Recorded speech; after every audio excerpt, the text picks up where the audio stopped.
గత కొద్ది రోజులుగా ఇరాన్లో చాలా ప్రొటెస్టులు జరుగుతున్నాయి. కానీ ఇవన్నీ ఎందుకు?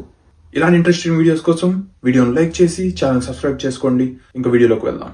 ఇరాన్లో ఎప్పుడూ లేని విధంగా లేట్ 2025 నుంచి భారీగా ప్రొటెస్ట్ జరుగుతున్నాయి. ఇన్ఫాక్ట్ అక్కడ పీపుల్ చనిపోతున్నారు కూడా. ఇదంతా ఎందుకు? మనం యూట్యూబ్ లో, టీవీ ఛానల్స్ లో చూస్తున్నాం. ఇరాన్ లో ఉమెన్ ఎక్కువగా ఈ ప్రొటెస్ట్ లో పార్టిసిపేట్ చేస్తున్నారని. ఇక్కడ ఉమెన్ ఎందుకు ఎక్కువగా పార్టిసిపేట్ చేస్తున్నారు? అసలు ఈ ప్రొటెస్ట్ ఎక్కడ స్టార్ట్ అయింది? ఈ ప్రొటెస్ట్ ఒక మర్డర్ తో స్టార్ట్ అయింది. అదేంటి, ఒక మర్డర్ తో ఒక ప్రొటెస్ట్ ఎందుకు స్టార్ట్ అయింది అని మనం ఇక్కడ జూమిన్ చేస్తే, ఇక్కడ ఇరాన్ గవర్నమెంట్ అక్కడ సిటిజన్ అయిన ఒక లేడీని బ్రూటల్ గా చంపేశారు. ఎందుకు గవర్నమెంట్ ఒక అమ్మాయిని చంపేసింది అంటే, కుర్కా సరిగ్గా వేసుకోలేదని చెప్పి ఒక ఇరాన్ సిటిజన్ ని చంపేసి. సో అక్కడ ఈ ప్రొటెస్ట్ స్టార్ట్ అయింది. సరే, ఈ ప్రొటెస్ట్ ఇప్పుడు స్టార్ట్ అయింది అంటే కాదు, గత కొద్ది సంవత్సరాల నుంచి స్టార్ట్ అవుతుంది, క్లోజ్ అవుతుంది, స్టార్ట్ అవుతుంది, క్లోజ్ అవుతుంది. సో అది ఇప్పుడే ఎందుకు ఇంత వైల్డ్ గా ఉంది అంటే, ఇన్ఫ్లేషన్. ఇరాన్ ఇలా కావడానికి ఫస్ట్ రీజన్ యుఎస్ వేసిన శాంక్షన్స్ వల్ల ఇరాన్ లో ఒక ఇన్స్టెబిలిటీ ఫామ్ అయింది.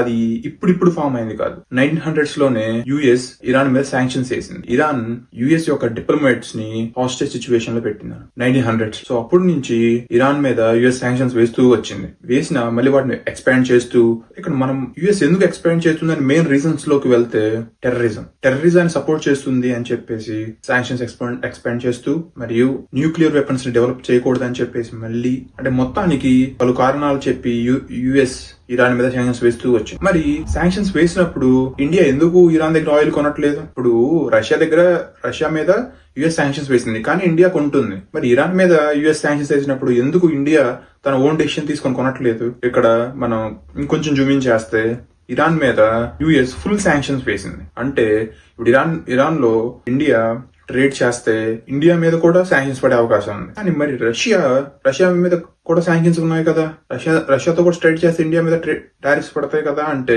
రష్యా మీద ఫుల్ శాంక్షన్స్ లేవు. రష్యా ఒక లార్జ్ ఆయిల్ ఎక్స్పోర్ట్. ఇప్పుడు యుఎస్ కనుక రష్యా మీద హెవీగా శాంక్షన్స్ వేస్తే అప్పుడు అది ఆయిల్ ప్రైస్ పెంచే అవకాశం. అందుకని రష్యా మీద ఫుల్ శాంక్షన్స్ వేయలేదు, అంటే పార్షియల్ శాంక్షన్స్ పడ్డాయని అర్థం. సో మళ్ళీ మనం ఇరాన్ లోకి వస్తే, ఇరాన్ లో గత కొద్ది సంవత్సరాలుగా పేరకపోయిన ఇన్ఫ్లేషన్ కొంచెంగా పెరుగుతూ, ఇప్పుడు ప్రెసెంట్ ఒక యుఎస్ డాలర్ ని కొనాలంటే వాళ్ళు ఇన్ఫాక్ట్ కొనలేరు. దాన్ని నేను చూశాను, అసలు అవి ఎన్ని నెంబర్స్ కూడా అర్థం కావట్లేదు. సో ఇప్పుడు యుఎస్ రోల్ ఏంటి? యుఎస్ ఇప్పుడు ఏం చేస్తుంది? మనం చూస్తే యుఎస్ ప్రెసెంట్ ఉన్న ఇరాన్ గవర్నమెంట్ కి అపోజిషన్ లో ఉంటారు కదా, వాళ్ళకి సపోర్ట్ చేసి వాళ్ళ గవర్నమెంట్ తెచ్చి యుఎస్ కి ఫేవరబుల్ గా తేవడానికి చూస్తుంది.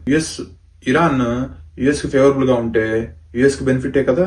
ఇలాగే ఈ ప్రొటెస్ట్ కొనసాగితే ప్రెసెంట్ ఉన్న గవర్నమెంట్ పడిపోయి అపోజిషన్ లో ఉన్న గవర్నమెంట్ రూలింగ్ లోకి వచ్చే ఛాన్స్ ఉంది. ఈ ప్రొటెస్ట్ మెయిన్ రీజన్ ఏంటి అని నన్ను అడిగితే, ఈ ప్రొటెస్ట్ కి మెయిన్ రీజన్ ఇన్ఫ్లేషన్. అంటే ఇప్పుడు హిజాబ్ ఉందా లేదా అని అడిగితే, హిజాబ్ కూడా ఉంది, కానీ అది బ్యాక్గ్రౌండ్ లో వర్క్ అవుతుంది. అసలు మెయిన్ రీజన్ ఇన్ఫ్లేషన్, దాని తర్వాత హిజాబ్. చూడాలి ఈ ప్రొటెస్ట్ ఎంతవరకు కొనసాగుతాయో. ధన్యవాదాలు.